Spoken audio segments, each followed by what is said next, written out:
여성 김나연의 맛있는 섹스다. 질 레이저라는 선물. 여러분 안녕하세요. 박혜선 김나연의 맛있는 섹스다 김나연입니다. 오늘도 우리가 잘 몰랐던 사랑의 기술, 유익한 섹스 이야기 들려주실 여성 클리닉 전문의 박혜성 원장님 함께하겠습니다. 안녕하세요 원장님. 안녕하세요. 맛있는 섹스다의 박혜성입니다. 네, 오늘도 알차고 유익한 수다 한번 떨어볼까요? 오늘의 수다는 질 레이저라는 선물입니다. 내 나이 벌써 66. 늦었지만 연하의 남편에게 선물을 주고 싶었어요. 성관계라는 선물을. 그래서 이것저것 생각하다가 질 레이저를 받기로 했죠. 그래야 남편한테 제대로 된 선물이 될 테니까요. 16년 전에 아내가 골수암 진단을 받았습니다. 지금은 완치 판정을 받았는데 아직 약을 먹고 있어요.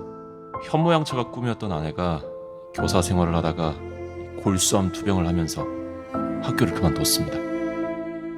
이제 암에서 해방됐고 사는데 여유가 생기니까 남편한테 뭔가 선물을 해주고 싶었어요. 그게 바로 지난 16년 동안 호라비처럼 지낸 남편에게 성생활을 찾아주는 것이었어요. 그래서 질 레이저를 선택했죠. 사례자의 얘기를 듣고 보니까 정말 귀한 선물이네요. 원장님, 질 레이저가 이렇게 귀한 선물이 되기도 하는군요. 그러게요. 이 여성 같은 경우는 골수암을 젊었을 때 진단을 받았어요. 네. 그리고 계속 항암제 때문에 병원에 입원했다 퇴원했다 하면서 같은 병실에 있는 환자들 얘기를 듣게 됐는데 그 환우들 남편들이 다른 환우에 남편이 바람피는 걸 귀신같이 알아내요. 아, 그래요? 어머나, 어떻게 그런 일이 있을 수 있어요? 이제 투병 생활이 길어지잖아요. 네. 대부분 남편들이 바람을 많이 피는데 바람을 피면 일단은 병원에 오는 횟수가 뜨문뜨문해지고 그리고 굉장히 무뚝뚝해지고 화를 버럭버럭 내고 병원비 타령을 하고 그렇게 행동을 하죠. 그래서 대부분 남자들은 금방 아는데 막상 그 당사자는 잘 모른대요. 아니 그 티를 팍팍 내는데 어떻게 몰라요? 그냥 짜증나서 그런가 봐 생각하는 거죠. 아, 내 남편은 바람 피울 일이 없다 이렇게 음. 생각하고 음. 그냥 짜증이 나서 저러는 거다 이렇게 네. 생각하는군요. 네. 아, 남편들 역시 힘들 거라는 생각이 드는데요. 긴 병간호로 인한 스트레스와 성생활 단절로 인한 스트레스, 그러니까 2중, 3중으로 힘들 것 같아요. 그렇죠. 네, 암에 걸린 환우도 힘들겠지만 네, 그 남편도 되게 힘들 것 같아요. 얼마 전에 어떤 여성이 유방암 걸렸는데 네. 한두 달 정도 지났는데 요양병원에 있는데 남편이 시골에서 이제 올라오나 봐요. 그런데 모텔 가서 성생활하자고 성관계하자고 했대요. 아, 병원에 있는데요. 네. 그리고 또 어떤 여성은 이제 난소암 말기예요. 근데 그 여성이 돌아가시기 전에 네, 남편이 딴 여자랑 또 바람이 나갔고 이런 경우도 있고 네. 실은 그 남편들이 부인이 힘들 건 알지만 네. 본인의 욕구 또한 중요한 거죠. 그래서 남성 보호자도 참 힘들 거라는 생각이 들어요. 그렇겠네요. 특히 이제 치료비 때문에 이제 남편도 이렇게 힘들겠지만 네, 부인도 되게 힘든데 네. 치료비 때문에 가족들한테 자기가 짐이 된다는 생각. 아, 그리고 환자가. 그리고 남편한테 미안한 생각도 있겠죠. 네, 그럼요. 그래서 암에 걸리면 남편이나 부인이나 가족이나 다 힘들어요. 네, 그렇겠네요. 그럼 오늘 사례자의 그 뒷얘기 들어볼까요? 저는 남편의 사랑과 도움으로 암을 이겨냈어요. 그런데 암에서 탈출하고 나니 폐경이 찾아왔습니다. 그리고 6살이나 젊은 남편의 소망을 알게 됐죠. 저 사실 그녀와의 성관계를 간절히 바랐습니다. 그래서 아내가 제게 어떤 선물을 하려고 하는지 잘 알고 있었거든요. 그녀는 제게 성관계라는 선물을 주기 위해 젊고 건강한지를 원했던 겁니다. 여보, 나 당신에게 줄 선물을 준비하려고 산부인과에 갈 거야. 고마워. 아니, 미안해. 여보, 난 생명을 잃을 뻔한 사람이야. 다시 얻은 생명이라서 더 소중하다는 것도, 아직 남아있는 젊음이 정말 소중하다는 것도 난 알아. 당신한테 내 소중한 젊음을 선물로 주고 싶어. 그래, 알았어. 여보, 고마워. 가지 거 죽으면 썩을 몸 아끼지 말고 줘. 응? 뭐라고?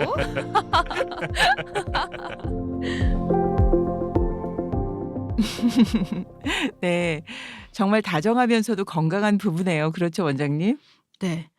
그 남편은 부인을 위해서 정년퇴직하고 저기 전라도에 가서 아. 그 전원주택에서 자연과 같이 생활하고 있고요. 네. 그리고 16년간 부인이 그 암투병할 때 옆에서 헌신적으로 돌봐준 남편이에요. 와, 멋진 이제 남편이네요. 그렇죠. 네. 그런 남편에게 이제 선물을 준비한 아내. 네. 두 사람이 너무 아름다웠어요. 아, 저는요, 원장님, 이 부부의 사연을 들으면서 육체적으로든 정신적으로든 힘들고 어려울 때 부부 사이의 성관계가 서로에게 위로 또는 선물 같은 것이 될 수도 있겠구나 하는 생각을 했는데요.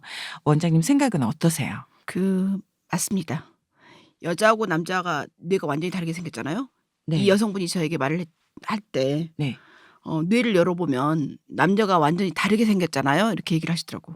깜짝 놀랐어요. 아, 그분은 다 알고 계신 거네요. 네. 그런데 자기 몸이 아프니까 네. 이제 허락을 못했는데 이제 자기가 몸이 나으니까 네.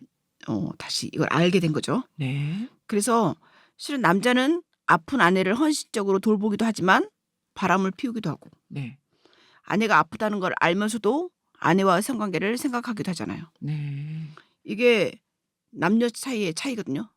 여자는 실은 아프면 성관계에 딱 생각이 없고 네. 남편이 미우면 성관계에 딱 생각이 없는데 네. 남자는 부인하고 싸우고 다투면서도 또 성관계는 그 다음에 하거든요. 아, 그게 다른 건가 봐요. 완전히 달라요. 네. 그러니까 남자에게는 굉장히 섹스가 중요하죠. 네. 이 여성이 그거를 나중에 이제 깨달은 거예요. 그래서 남편에게 가장 좋은 선물이 뭘까를 막 고민하다가 네. 실은 성관계를 해주는 게 남편한테 가장 좋은 선물이라는 것을 깨닫고 네. 그걸 가능하기 위해서 뭐가 가능하지 하고 저에게 찾아온 거거든요.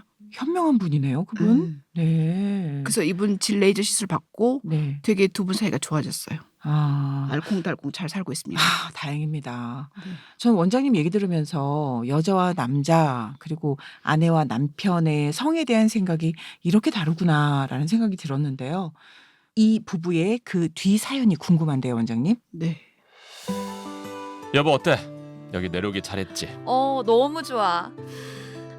나 이 시골 냄새가 너무 좋더라. 당신이 좋아하니까 나도 좋다. 진작에 내려올 걸. 여보, 당신 정말 후회 하나도 안 하는 거지? 그럼 내가 평소에 귀촌귀촌했던 거 당신도 잘 알잖아. 여보 고마워. 내가 더 잘할게. 여기서 더 잘하면 난 매일 밤마다 홍콩 보내려고? 뭐라고? 오늘 밤에도 홍콩 한번 가볼래? 뭐?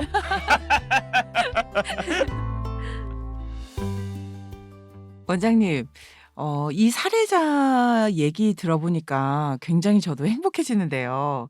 네. 이런 건강하고 행복을 주는 선물 같은 사례 하나만 더 얘기해 주시면 안 될까요? 최근에 한 40대 여성이 네. 유방암 수술을 하고 네. 이제 요양병원에 있는데 네. 유방암 수술을 하면 안티에스트로겐을 쓰거든요. 타목시펜이라고 하는 항암제를 써요. 아. 그 유방암이 재발하지 말라고. 네네. 옛날에는 한 1년 썼는데 요즘에 한 5년 이상 쓰거든요. 네. 그러면 이제 몸 안에 있는 에스트로겐을 싹 없애버리는 거예요. 그러니까 갑자기 젊은 여성이 폐경이 돼버리는 거죠.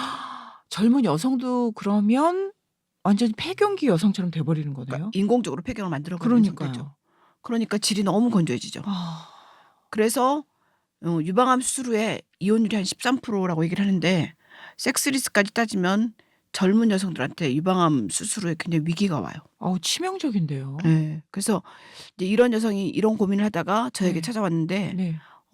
질 레이저 시술하고 남편하고 성관계가 다시 가능해졌고 네. 관계가 회복됐어요. 아, 그런 또 사례가 또 있나요? 그러니까 특히 이제 암, 네. 자궁경부암, 네. 난소암, 네. 정내막암 수술하고 나서 항암제나 방사선 치료하거든요. 네. 그때도 질이 완전히 위축되고요. 그다음에 유방암도 그렇고 그리고 대장암 같은 경우도 대장암 수술한 다음에 방사선 치료를 할 경우 질이 또 위축돼요.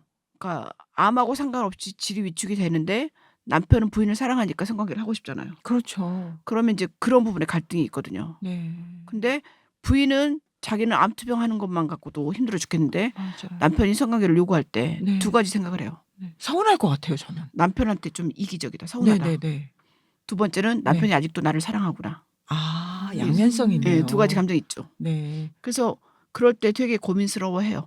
네. 남편도 비슷해요. 네. 남편도 내 아내가 암투병 하는데 내가 이렇게 동물처럼 짐승처럼 이렇게 성관계를 요구하는 것이 네. 미안하다는 생각과 음. 그래도 사랑의 마지막은 내가 부인을 여자로서 사랑하고 섹스하는 거라고 생각하고 성관계를 하는 두 가지 감정이 다 있어요. 네. 그래서 특히 갱년기도 위기지만 암 수술 후의 성생활도 되게 젊은 부부들이나 그냥 건강한 부부들한테는 굉장히 큰 위기예요. 그리고 왠지 그 암 수술한 다음에 성관계를 하면 뭐 암이 옮을 것 같고 뭐 이런 생각을 하는 분들도 있어요. 그런 생각하시는 분 있어요? 네, 자궁 경부암이나 뭐 이런 것 그리고 그래서 성관계를 또 기피하는 분들도 있어요. 그러면 아내 쪽에서 그렇다는 얘기죠? 둘 다일 수도 있고 아, 한 명일 수도 있고 아. 그래서 성관계를 그래서 기피하는 경우도 있거든요. 근데 암은 성관계를 옮기지 않아요. 아, 그래서 그렇군요. 암 투병도 문제지만 암 후에 성생활도 되게 문제거든요. 네. 그래서 전문의하고 상의하고 네. 성생활을 계속 이어가야지. 네. 암은 치료가 됐어요. 5년 지나서. 근데 이미 부부 사이는 이제 남남 돼버리거나 남편이 이미 다른 섹스 파트너가 생기거나 가족이 돼버리거나 이혼하거나 뭐 이럴 때가 많아요. 그러니까 병원 치료하고 가정은 깨진 거죠. 그래서 그러지 않도록 암 걸렸을 때 꼭 성생활도 챙기셔야 돼요. 네. 그러니까 이게 상식이 있어야 되겠네요. 이게 저희들이 일반적으로 알고 있는 상식과 전문의가 생각하는 것이 완전히 다르네요. 문제가 생기면 박혜성 원장님을 찾아가야 되겠네요. 그죠? 그런데 이제 아플 때는 네. 그럴 겨를이 없고 그것이 왠지 사치처럼 느껴져요. 네. 성생활까지 생각하는 네. 게 여자도 그렇고 남자도 그렇고. 음. 이거 사치 아니에요. 네. 예를 들어 우리 인간의 가장 큰 그 비극은 젊었을 때 돈을 벌기 위해서 건강을 잃고 늙었을 때는 그 건강을 찾기 위해서 번 돈을 쓴다는 거잖아요. 마찬가지도 네. 막 부자가 되려고 돈을 모았는데 가족을 잃거나 뭐 사랑을 잃어버린 것처럼 뭐 건강을 찾았는데 행복을 잃거나 이럴 수 있잖아요. 그래서 꼭 같이 챙겨가고 생각을 해야죠. 머릿속에. 성생활이 남자들한테 굉장히 중요하거든요. 이 오디오북을 듣는 분들은 정말 선물 같은 정보를 얻는 거네요. 그죠? 여러분 모두 행복합시다.